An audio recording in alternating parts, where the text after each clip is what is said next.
Hey friends, I'm still adjusting my tripod, y'all. Sorry. Hey folks, it is Ask a Flower Farmer Wednesday, and it's your friend Lisa Mason Ziegler. And sorry, I was kind of tied up here, and I'm glad to be here with you guys. And I can tell you guys because you're all my friends, right? I just got the call from the surgeon. Tucker came through his surgery. He had major hip surgery this morning. Came through like a champ, and it was even more obvious that he needed it. And anyway, they called at 11:18 and then sent pictures. So I'm kind of like coming in off of that. So I am here today to do my best to answer your questions about cut flower gardening, cut flower farming, business, and even farm dogs, y'all. So I'm gonna adjust my camera even a little bit more, right? Sorry, I didn't have time to do all this. And the way that you post your questions, so I can try to answer them for you, is in the little bubble down below at the bottom of your screen with the question mark in it. That way I don't miss your questions scrolling through all of the people. So out of the gate, I have a super big announcement to make about something that we have been working on for months. Kelly has led this effort, and Suzanne did the design with a graphic designer, and Kelly's the tech part of it. And then everybody in this building proofing and carrying on. Y'all, we have a fabulous brand new digital catalog. And if you aren't on our email, if you're on our email list, you would have already gotten this emailed to you yesterday. But we've opened it up to the world now because, you always got to do the soft launch thing on tech stuff. If you just go to the homepage of thegardenersworkshop.com, and right there on the homepage in one of the blocks, it says digital catalog. And what that means is you can literally shop from the catalog. That means, it's like looking at a catalog. The pages flip. They even make the darn noise, y'all. And you can add stuff to your cart and shop. And we're just totally stoked over it. And we're hearing a lot of good reports back. So we want to hear from you. And we just love it when you share this kind of stuff with your friends. So the digital catalog is, we don't want to say hot off the press because it didn't have to be printed, right? But it is ready and waiting for you over at the Gardener's Workshop. And so I just wanted to give you a rundown. Y'all, I want to remind you again, we are adding new seeds to the new seed catalog on the new seed category on a regular basis. We have eucalyptus in stock over there. We have some new celosias. We have some new sweet Williams and also a couple of new basils. They're new, meaning we used to sell them and we've brought them all back. And that's a whole long story how that happened several years ago. But, just keep your eyes. And we also have that super sweet grass bunny tails. So this is going to be the most exciting season for us because I'm going to be growing so many. Well, we're already growing so many cool flowers that we haven't grown for many years as we were in high production. And now we're back to the learning garden, right? To help everybody out. And it's going to be even more of that going on this summer. So hope you guys will follow along with me. And I'm just going to put in the little plug before I start answering questions. Y'all, it is March. We are just at the very beginning of the seed starting big time season. We start next week, starting our warm season seeds. We're just getting this party going. But guess what's not long off? And that's Mother's Day. And I just, there's a really sweet story of my breast cancer story and how the Planet Pink seed collection came about. And how that was all kind of based on that, And it's a 3x10 cutting garden with all pink flowers for the summer. So it is a perfect gift to give your mom, and then to maybe help along and kind of help her plant them or start them or whatever works for you. But I just think that there can never be enough talking about why prevention is the key, not only in weeds, but in cancer, friends. And I'm the poster child for that. So anyway, let's get on to some questions here, which looks like we have a boatload. Kim, I'm loving the new green soil blocking trays, but find they are more difficult to water than styrofoam ones. If I don't add enough water, the middle blocks are still dry, and if too much water, the blocks move around when pouring the excess off. Any tips? Thank you, Kim, for asking that. And we're using those on the farm too, and I haven't found that. I'll have to pay closer attention to that.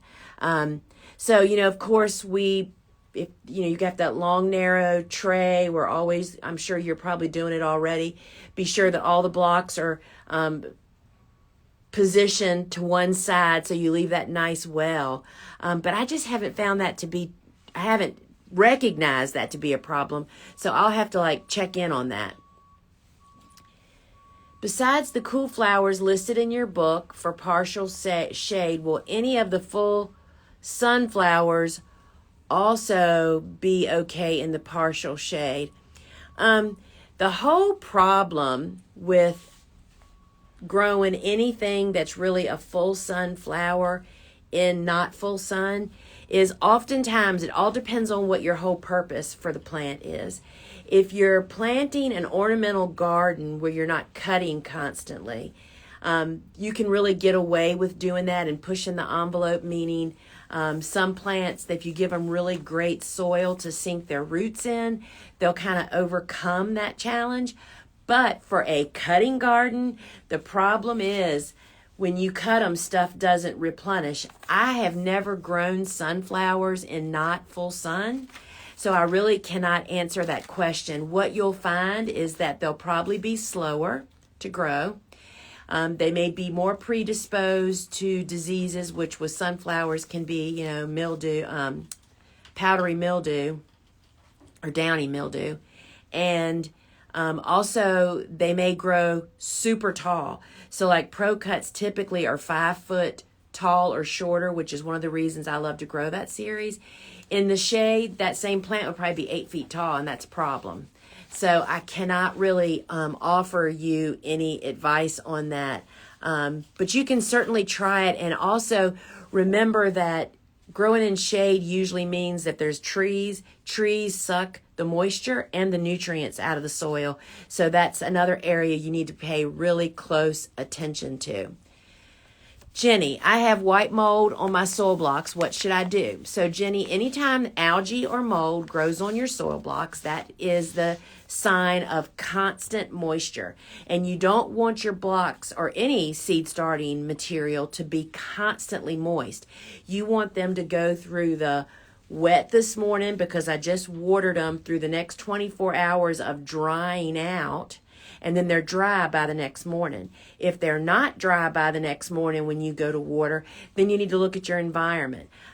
Air temperature should be warmer. If you're growing in a cool spot, that is definitely the problem. The blocks just don't dry out. But algae and mold cannot grow if they're going through that cycle. We have found, because I have certainly grown my share of it too, particularly when we were really growing big and I was always in a hurry, there would be trays that I would kind of leave a little too much water in or whatever.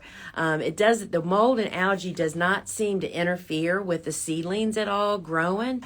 But once you do correct the situation, it usually kind of just dies off because it can't survive in dry conditions. So hopefully that helps. Got my Lizzies planted out yesterday. How long do you keep the row cover on them? So you're in zone 7A-ish. So, as long as the nights are dropping down below 30 degrees, there's really no reason to not leave it on, just to help them get acclimated. And so ours are not covered, but we're kind of in a warm trend here. However, we're going down in the 20s Saturday night. So on Saturday, I will be just throwing the covers across those Lizzianthus because they're not well established yet. So there's just no reason to make them face those conditions any earlier. But once the nighttime temperatures are not going down into the 20s, that's when I start leaving the row cover off of all the cool flowers, actually, and Lizzianthus are one of those. Any tips on germinating Scabiosa? Well, we start them in the small blocker, and most of them the little seed is inside of this little, it looks like the little badminton thing that you hit. It looks like a little parachute, actually. And we put the pointy end in first into the soil block, and then the tail of that is sticking out. And I just started the Fata Morgan and the blue cockadee and had great germination with them. Most often, particularly with cool flowers, if you're having germination problems, most often it's either over or under watering, most often over watering, and room temperature. So those are the things that I would look at. We started on a seedling heat mat that's sitting on cookie cooling racks, so it's warm but not hot, in a room with the air temperature of 65 to 68 degrees, which our seedling heat mat has a built-in thermostat, which means that the temperature is set based on the air temperature. So that's why the air temperature not only is important for the vegetative growth portion of growing these plants, but it also is what your heat mat follows. So that's what we did and just really had great. Those are the two things that I would look into. Sweet Bees flowers. I'm ready to start my calendula seeds from y'all here in Zone 5B. And I know you normally fall plant years, but have started some for very early spring. We also start again in very early spring. We're on the edge of where calendula will winter over, so we have just replanted our very early spring ones. Can you go through your seed starting process for these, please? And do they need to be on a heat mat? So because for anybody that's not familiar with calendula seeds, they look like little seahorses. And they're dried and curled up. They're really cool looking. You could really make some really cool, if you're into shells and stuff, you'll really be into calendula seeds. Anyway, we have started them in the small soil block. But we, in last year and this year, have started them in 128 plug trays, and that's what Bobo did this year. And we covered the seed. We plant them just like we plant sunflowers. The same, basically 128 plug trays, push the seed down into the plug tray, water it in, and yes, we do then. They went on to a seedling heat mat on the cookie cooling racks, and as soon as they showed life, they were popped under lights.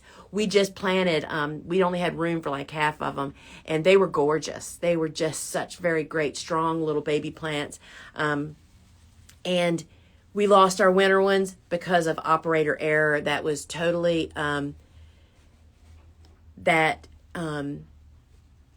we planted them and didn't anyway. It got too cold and they weren't covered, and that's my job. Nobody but me to be at fault. So anyway, so that's how we start calendula.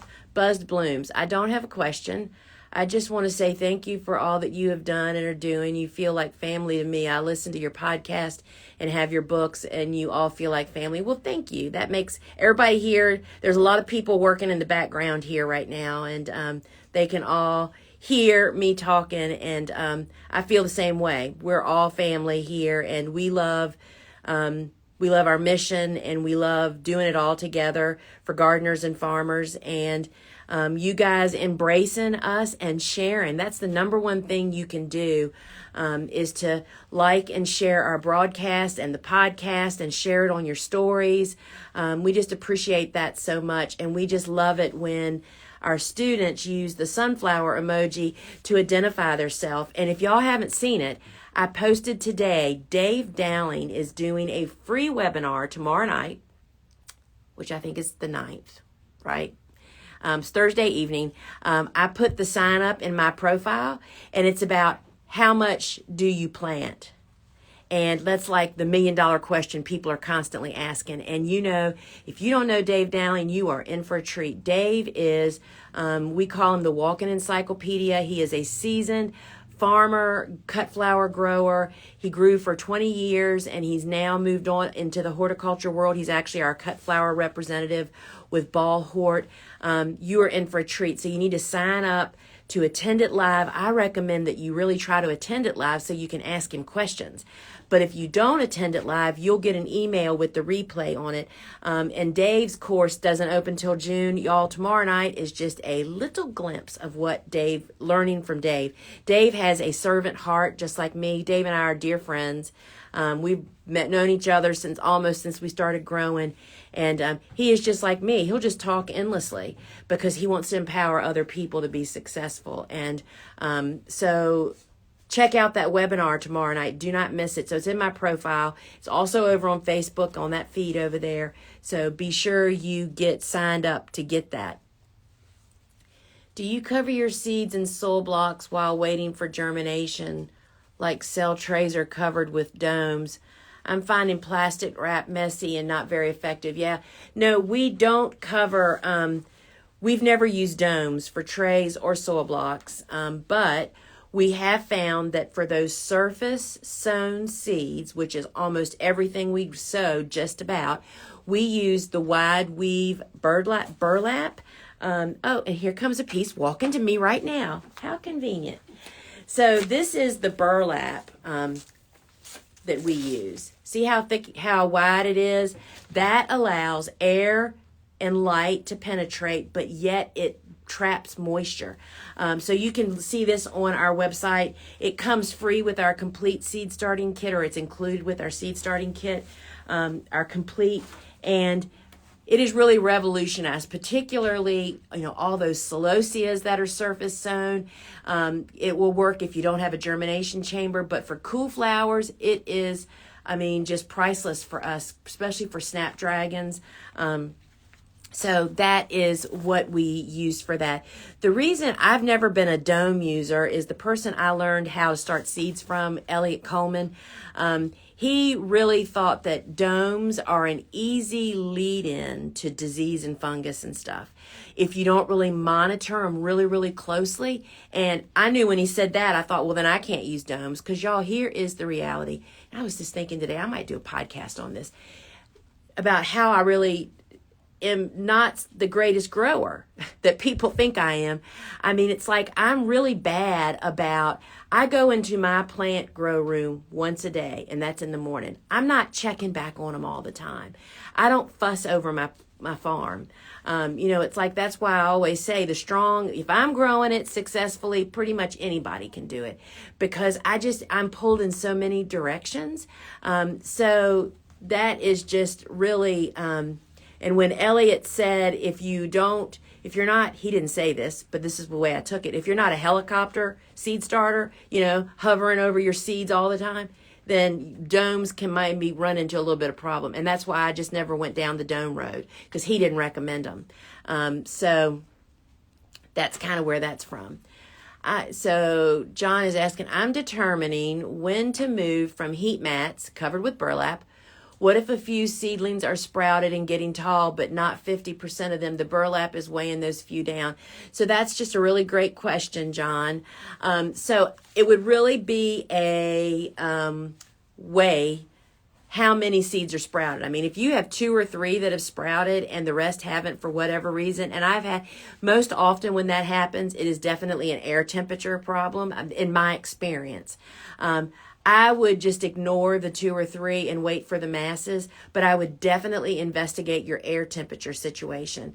A lot of times, so let's just say it's 25%. If they're 25% and they're starting to elongate, I would definitely move them to the grow light. And then also be sure that your air temperature is warm enough to help the job get finished. A lot of times the heat mat has done its job, but the air temperature, because I know it's so hard. I feel so fortunate that I have a grow room that I can kind of tweak the temperature in, unlike some folks in a home or something. It's just a little bit different. But I would definitely leave them there if it's just a few, and just ignore those few that popped earlier. But if it's more than that, if it's 25, 30, or 40%, I would definitely just take the burlap off and move them over to grow lights. That just happens sometimes. Can you give any tips on germinating Iceland poppies? I have had an epic fail and don't want to give up. So still life flowers, you are not alone in that. So first off, we have found that we have the best luck direct sowing them.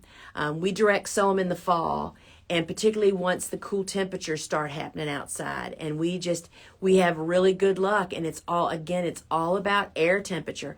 The seed does not get covered with soil. And when you get those cool temperatures going on, warmish days and cool nights, which are very difficult to provide indoors, you can get those babies to pop. I mean, we just really have great germination.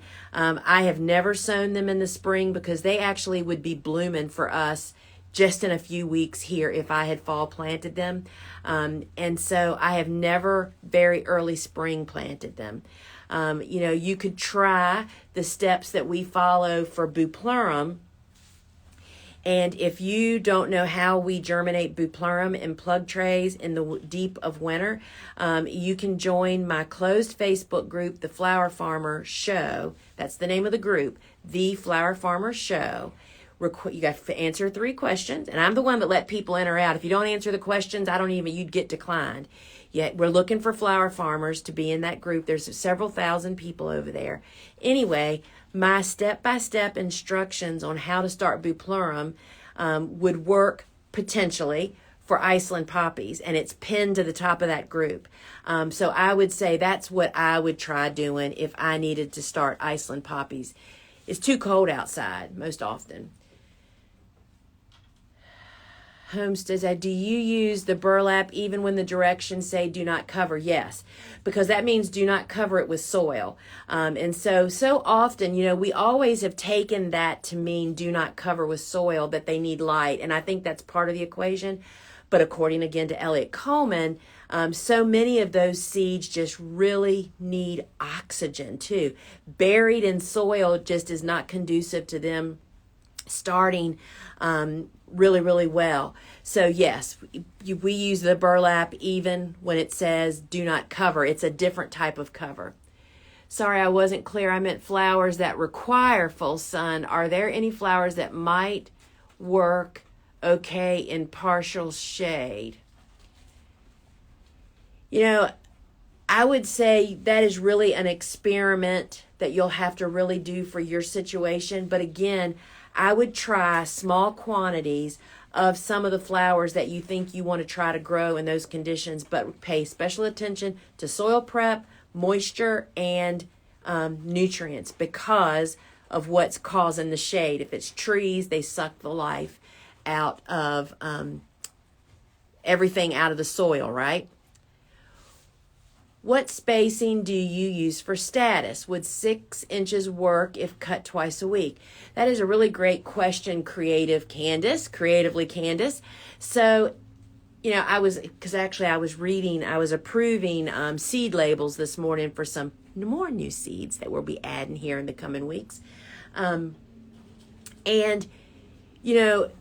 Not everybody, not even the majority of the people that are our people are cut flower farmers. So when you're growing for cutting, we always squeeze in tight. Because I'll make kind of a blanket statement. Pretty much all of the annuals that are branching annuals that we grow in a cutting garden environment are 6 inches apart. 4 rows to a 30-inch wide bed, and then 6 inches apart in the row.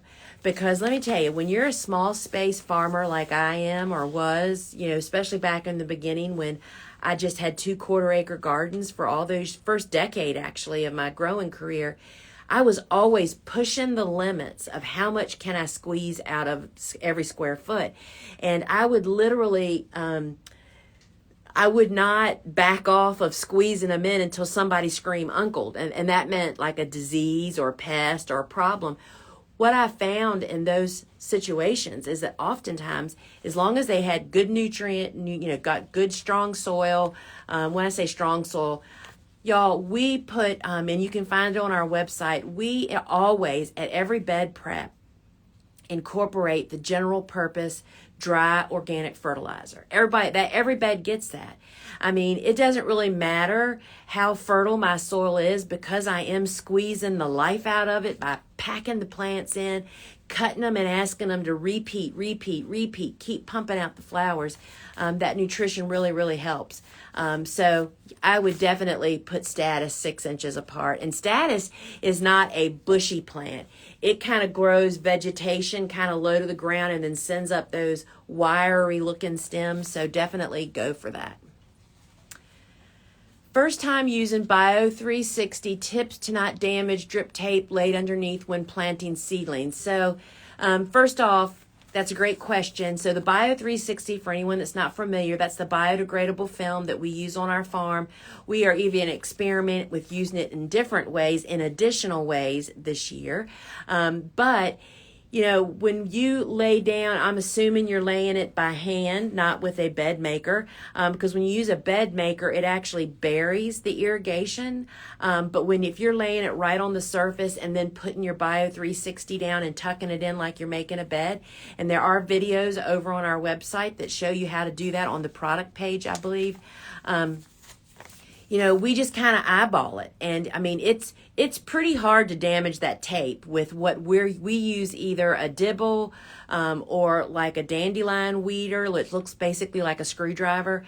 And so you just have to be conscious of where your rows are lining up. And we try to eyeball and make our rows or lay the tape so it's not directly in the line of where a row of seedlings will be. But it's pretty hard to damage the tape. That's pretty tough stuff. But that's a common issue. Hi, Lisa. I always look forward to your show. 2 questions. Do you wait until you don't need your row covers before adding floral net? Yes. 2, I planted some of my sunflowers and it'll be in the 20s Saturday. Should I double cover them instead of one layer? Yes, I definitely would. I would. 20s is cold. They're young. So I would definitely... all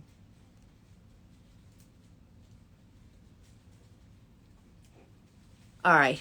I'm just reading some of the comments, y'all. Somebody mentioned Dave Dowling. Yeah, that's a good, thank you for that comment, Wanda. That is so Dave. So I would definitely double cover. If you have the covers available, I would definitely do that. And I mean, only for the nighttime, because when you double cover, that blocks light, right? And you don't want to do that long term. All right, y'all. So this is the last question I'm going to take, because it's 11:58. What is your watering system? And that's a loaded question, so I will we'll close up with that. So we use T-tape irrigation, and for anybody, so if you're on the West Coast, dripworks.com, DRIPSWORKS.com, dripworks.com.